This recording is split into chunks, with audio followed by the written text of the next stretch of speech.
Assalamualaikum, terima kasih atas dukungan teman-teman semua, semoga kalian dapat rezeki yang berlimpah. Episode 19-20 MDPT. Setelah menempuh perjalanan cukup jauh, kini mereka sudah sampai di kediaman orang tua Hanan. Kedua orang tuanya menyambut dengan ekspresi datar. "Ma, Pa, ini Alia istri aku," ucap Hanan mengenalkan Alia pada kedua orang tuanya. Pasangan baya itu menatap Alia dari ujung kaki hingga kepala. Dan terdengar tawa kecil dari sang papa. "Jadi dia istri kamu? Di mana keluarganya?" tanya lelaki baya itu tersenyum sinis. "Alia sudah tak mempunyai keluarga, dia adalah yatim piatu," jawab Hanan dengan jujur. "Alia, ayo salam dulu sama papa dan mama," titah Hanan pada istrinya. Alia tidak menuruti malah menatap kedua mertuanya dengan senyum aneh. Dan seketika tawanya pecah. "Hahaha. Dia lucu sekali," Hanan lihat kepalanya botak. "Hahaha." Wanita itu masih tertawa terbahak-bahak menatap ayah mertuanya, yang memang botak di tengah-tengah kepalanya. Hanan dan Hendra saling pandang, mereka tak mampu menyembunyikan senyuman. "Ah, maafkan istri aku, Pa," ucap Hanan merasa sungkan pada ayah dan ibunya. "Dasar orang gila," balas lelaki baya itu segera beranjak meninggalkan mereka, yang masih duduk di ruang tamu. "Sudah, tidak usah pikirkan ucapan Papa. Mama paham dengan kondisi Alia," timpal Mama berusaha paham. "Terima kasih ya Ma." "Ya sudah, sekarang bawa Alia masuk ke kamar kamu," titah Mama. "Kalau begitu aku pamit untuk pulang dulu ya. Kalau kamu butuh bantuan bisa hubungi aku," sambung Hendra yang juga ingin pamit undur dari kediaman sahabatnya. "Baik, terima kasih atas segala bantuanmu Hen," ucap Hanan sembari merangkul sahabat baiknya itu. Setelah Hendra pergi, Hanan segera membawa Alia masuk ke dalam kamar. Wanita itu tak banyak memberontak, ia ikut masuk ke dalam kamar suaminya. "Hanan, buatkan ayunan buat bayiku." Sebentar ya. Anak ibu ingin bobo ayun." "Sebentar ya sayang," celoteh Alia meminta Hanan untuk membuatkan ayunan untuk boneka yang ada di pangkuannya. Hanan tak beranjak, ia menatap istrinya begitu dalam. Sejenak otaknya berpikir apa yang harus ia lakukan. "Hanan, kenapa diam saja? Ayolah, bayiku sudah menangis, lihatlah dia tidak bisa diam." Seru Alia geram melihat reaksi lelaki itu yang tampak acuh. Baiklah, ayo berikan bayimu padaku," pinta Hanan menampung kedua tangannya. Alia semakin memeluk boneka itu dengan erat. "Tidak, aku tidak mau. Kamu tidak boleh mengambilnya dariku." "Buk, buk." Alia kembali memukuli lelaki itu dengan kuat. Hanan hanya tersenyum melihat tingkah istrinya. Ia meraih tangan Alia, lalu mengecup keningnya dengan penuh perasaan sayang. "Cepatlah sembuh, sayang, biar kita bisa membuat berapapun bayi yang kamu inginkan. Kita akan menjaga mereka bersama-sama hingga mereka dewasa," lirih Hanan di telinga Alia. Tak terasa netranya berkaca-kaca saat mengucapkan kalimat itu pada istrinya yang hanya menanggapi dengan pukulan di pundaknya. "Hanan, awas. Kamu kenapa suka sekali P3 peluk aku?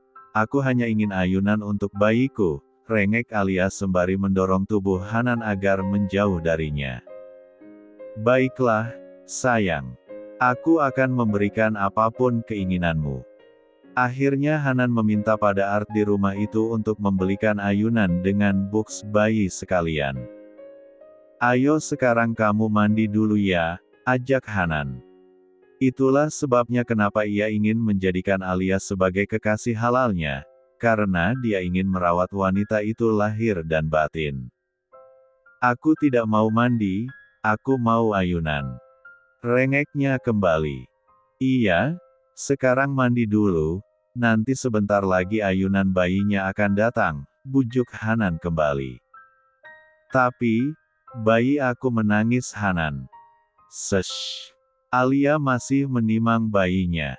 Sini-sini, biar aku saja yang diemin ya, ucap Hanan mengambil boneka itu sembari menimangnya layaknya seorang ayah yang sedang menidurkan bayinya. Masya Allah dek, kamu benar-benar membawaku bermain-main dalam halusinasi, lirih pria itu sembari mengusap kepala Alia dengan lembut.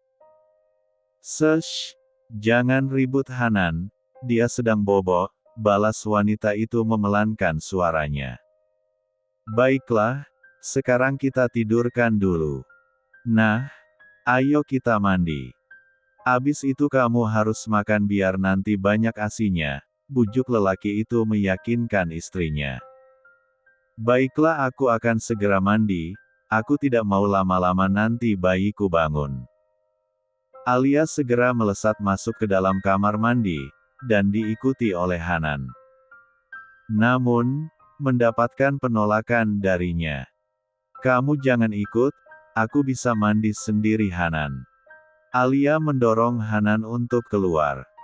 Tapi, Alia, pokoknya aku tidak mau kamu ikut masuk.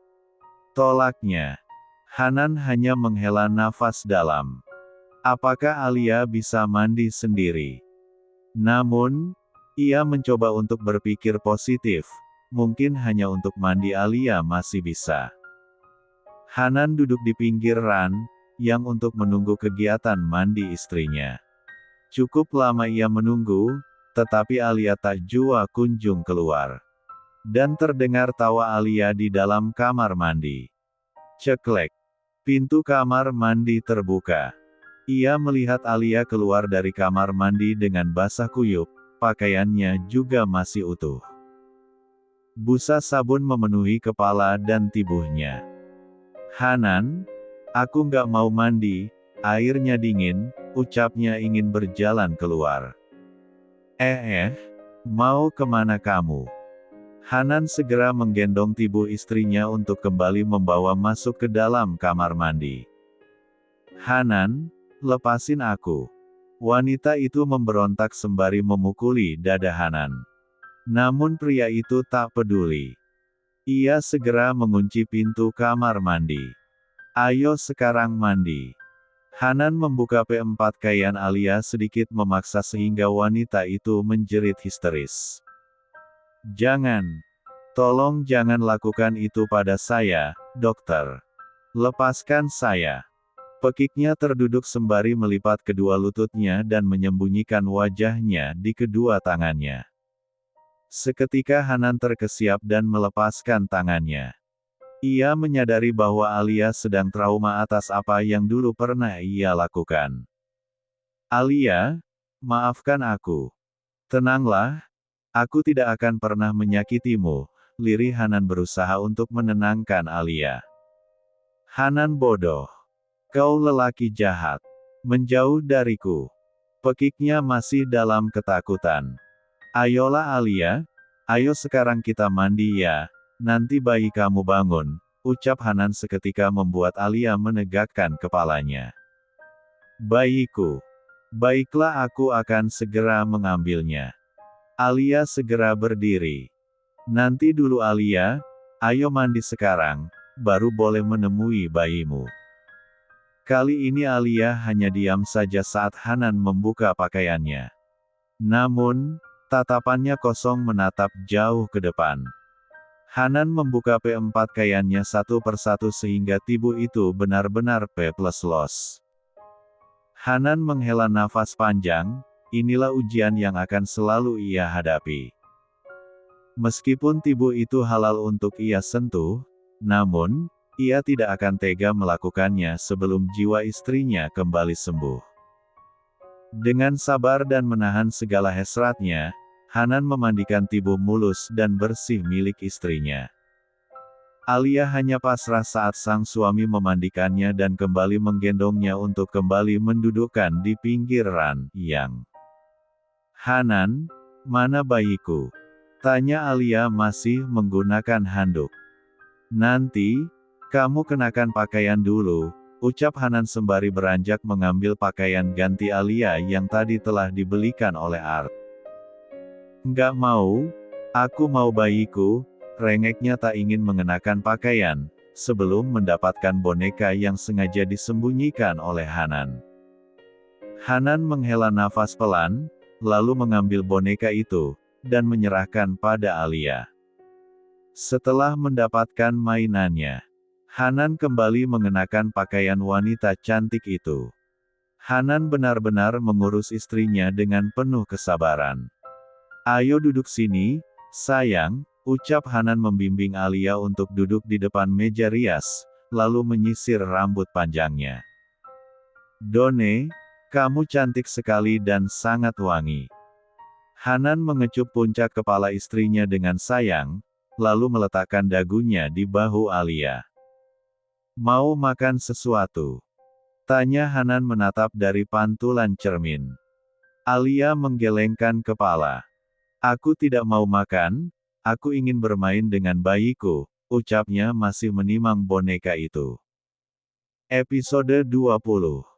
Setelah memberi Alia makan, Hanan meminta pada Bibik untuk menemani Alia sebentar karena dia ingin makan malam bersama kedua orang tuanya. Saat Hanan hendak duduk, ia mendengar suara seorang wanita yang rasanya sudah tak asing lagi. Ternyata benar bahwa wanita itu adalah Nova, gadis yang selama ini ingin dijodohkan dengannya. "Hai, Mas Hanan. Kapan pulang?" sapa wanita itu ikut duduk di samping Hanan. "Baru tadi pagi sampai," jawab Hanan seperlunya saja. "Aku turut prihatin ya atas meninggalnya anak kamu dan kondisi istri kamu sekarang," ucapnya dengan senyum yang sulit diartikan. "Ya terima kasih," jawab Hanan singkat. Ia segera mengambil makanannya. Saat ingin menyuap, terdengar suara Bibik memanggil nama istrinya. "Non Alia, jangan keluar, Non," seru Bibik sembari mengejar langkah Alia yang menuju ruang makan. "Shh, diam-diam. Bayi aku sedang bobo, kamu jangan berisik," ucap Alia sembari meletakkan telunjuknya di B1 bir meminta Bibik untuk diam. Orang yang ada di meja makan itu menjadikan bahan tontonan. Hanan segera menghampiri istrinya. Namun, saat ia ingin meraih tangan Alia untuk membawanya ke kamar, tiba-tiba Alia berjongkok. "Hanan, pipis, hehehe." Wanita itu hanya tertawa cengengesan. Seketika Nova berlari menuju wastafel untuk memuntahkan makanan yang ada di mulutnya. Hanan segera menggendong istrinya untuk membawanya masuk ke dalam kamar. "Bik, biarkan saya yang akan membereskan. Tolong sediakan saja kain pel lantai dan sabunnya," ucap Hanan sembari berlalu. "Hanan, lepaskan aku." "Bok, bok." Alia kembali memukuli Hanan menggunakan boneka yang ada di tangannya. Pria itu membiarkan saja apa yang dilakukan oleh sang istri. Ia segera membawa Alia masuk ke dalam kamar mandi. "Ayo buka celana kamu," ucap Hanan membuka setelan piyama yang dikenakan oleh Alia. "Nggak mau Hanan," tolak Alia masih memukul tubuh lelaki itu. "Alia, ayo bersihkan dulu. Kamu harus ganti celana, ini sudah jorok," ucapnya masih memasok rasa sabar. "Bok, bok, bok. Hanan, bedoh-bedoh. Aku tidak mau." Pekiknya sembari memukul bertubi. "Cukup Alia." Hanan segera meraih boneka itu dan menyimpan ke dalam lemari, lalu menguncinya. "Hiks hiks. Hanan jahat. Aku benci kamu," tangisnya sembari memukuli punggung Hanan dengan tangannya. Hanan menghela nafas dalam sembari meraut wajahnya dengan pelan. Ayo sayang, kita ganti celana dulu ya. Hanan mencoba membujuk. Tapi aku ingin anakku, Hanan, ucapnya dengan tangisan. Iya, aku akan memberikan padamu. Tapi, kamu harus ganti pakaian dulu. Alia hanya mengangguk bak anak kecil yang dijanjikan dengan mainan kesayangannya. Setelah mengurusnya, Hanan segera memberikan obat agar sang istri segera istirahat, karena semenjak datang Alia belum tidur. Hanan, mana bayiku? Pintanya setelah mengganti pakaian dan duduk di atas ranjang. Minum obat dulu ya. Lagi-lagi wanita itu menurut. Setelah minum obat, Hanan kembali memberikan bonekanya. Ayo tidur sini, ucap Hanan sembari memukul sisi tempat tidurnya. Aku tidak mau tidur Hanan, rengeknya masih fokus dengan mainan yang ada dalam pelukan. Ayo tidurkan bayi kita di sini, aku akan membantumu, bujuk Hanan sembari meraih tangan Alia untuk ikut berbaring. Kini pasangan itu sama-sama berbaring saling berhadapan. Hanan menatap lekat wajah wanita yang telah ia rusak hidupnya. Hatinya perih melihat keadaannya. Sungguh ia tak menyangka bahwa mental Alia tak cukup kuat menghadapi cobaan hidup sehingga membuat jiwanya terguncang. Hanan, aku ngantuk, ucapnya masih membelai rambut boneka yang ada dalam pelukannya. Tidurlah, biar aku saja yang mengurusnya ya, jawab Hanan yang ikut membelai boneka itu. Tak berselang lama Alia sudah terlelap karena obat tidur yang diberikan oleh Hanan. Dengan perlahan Hanan bangkit dan menyelimuti tubuh sang istri dengan nyaman. Dan tak lupa meninggalkan jejak sayang di keningnya. Tidurlah yang nyenyak dek, berharap saat kamu bangun nanti bisa mengingat secara normal. Aku sangat menyayangi kamu, ucap Hanan sebelum beranjak keluar kamar. Hanan kembali keluar kamar, rencananya ia ingin melanjutkan makan yang tadi sempat tertunda. Namun, sebelum itu ia membersihkan bekas urinasi Alia tadi. Pria itu membersihkan dengan telaten. Miris sekali nasib kamu Hanan, beginilah akibatnya melawan kehendak orang tua, jadinya kamu mendapatkan jodoh salah, ucap sang papa yang telah berdiri di hadapannya. Hanan menatap sejenak, lalu tersenyum senjang. Tidak ada jodoh yang salah, Pak, mungkin Tuhan memberiku cobaan untuk menguji sebesar apa rasa cinta dan sayangku pada Alia, jawab Hanan tegas. Apakah kamu mencintai wanita kurang akal itu? Tanya lelaki baya itu kembali dengan senyum jahatnya. Jangan katakan istriku kurang akal. Alia hanya mengalami guncangan jiwa. Sentak Hanan tak terima. Ada apa ini? Kenapa kalian ribut? Ucap mama menengahi perseteruan ayah dan anak itu. Tanyakan saja pada papa, jika kehadiranku dan Alia di rumah ini tak diharapkan, maka malam ini juga aku bisa keluar dari rumah ini. Balas Hanan yang segera ingin beranjak, tetapi sang mama menahan langkahnya. Hanan, tunggu dulu. Tolong jangan pergi dari rumah ini. Tolong maafkan ucapan papa yang membuatmu tersinggung, ucap mama memohon agar Hanan tak pergi. Hanan hanya menghela nafas dalam, ia mencoba untuk bersabar. Hanan segera menuju kamarnya. Mas Hanan, nggak jadi makan? Tanya Nova yang berpapasan dengannya. Hanan tak menjawab, ia segera masuk ke dalam kamar. Entah kenapa ia merasa tak nyaman dengan kehadiran Nova di rumah itu. Sementara itu di kamar pasangan baya itu sedang cekcok mulut. Berapa kali aku katakan agar papa sedikit bersabar. Jangan gegabah seperti ini. Kita akan menyusun rencana bagaimana caranya menyingkirkan wanita gila itu dari kehidupan Hanan, ucap wanita yang dipanggil mama oleh Hanan. Tapi aku sudah muak melihatnya, Evi, lihatlah anakmu itu seperti lelaki bedoh, sahut Bimo, yaitu ayah Hanan. Biarkan saja Pak, ini hanya untuk sementara waktu. Kita akan mendekatkan Nova dan Hanan kembali. Setelah Hanan merasa nyaman kembali, maka kita akan meminta mereka untuk menikah dan membuang wanita gila itu, jelas Evi meyakinkan suaminya. Pagi ini Hanan menemui Hendra di RS. Ia meminta Hendra membantunya untuk mencarikan psikolog untuk Alia. Han, kenapa kamu memintaku untuk mencarikan psikolog? Bukankah kamu sendiri banyak kenalannya? Tanya Hendra sedikit heran. Aku sudah mencoba untuk meminta bantuan kepada mereka, namun mereka menolak untuk datang ke rumah. Aku ingin psikolog datang ke rumah, dan bisa dijadikan teman untuk Alia. Jika kamu punya teman, aku akan bayar berapapun yang dia minta, ucap Hanan meminta bantuan sang sahabat. Baiklah, akan aku usahakan. Alhamdulillah, terima kasih kawan. Kamu benar-benar orang yang dapat aku handalkan. Hanan menepuk pundak Hendra dengan senyum menawan. Setelah Hanan keluar dari ruangannya, kini Hendra termenung sendiri. Seketika dirinya ingat siapa yang bisa ia minta tolongi. Hendra menghubungi nomor seseorang yang sudah beberapa bulan tak ia hubungi.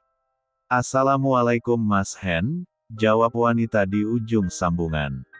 Waalaikumsalam, apa kabar kamu Resa? Tanya Hendra berbasa-basi. Alhamdulillah aku sehat, Mas, bahkan sangat sehat saat kamu menghubungi aku, jawabnya dengan tawa bahagia. Ya, begitulah wanita itu yang tak pernah bisa marah dan akan selalu bersikap manis pada lelaki yang masih sah sebagai suaminya. Syukurlah. Resa, apakah kamu sibuk? Tidak, kebetulan waktuku luang. Ada apa Mas? Aku ingin kita bertemu, ucap Hendra di ujung sambungan. Tumben banget, jangan bilang jika pertemuan kita kamu akan membahas perpisahan lagi. Jika itu benar, maka aku tidak akan mau datang, jelasnya dengan tegas. Tidak Resa, aku hanya rindu padamu, jawab Hendra yang membuat mata Resa membulat sempurna.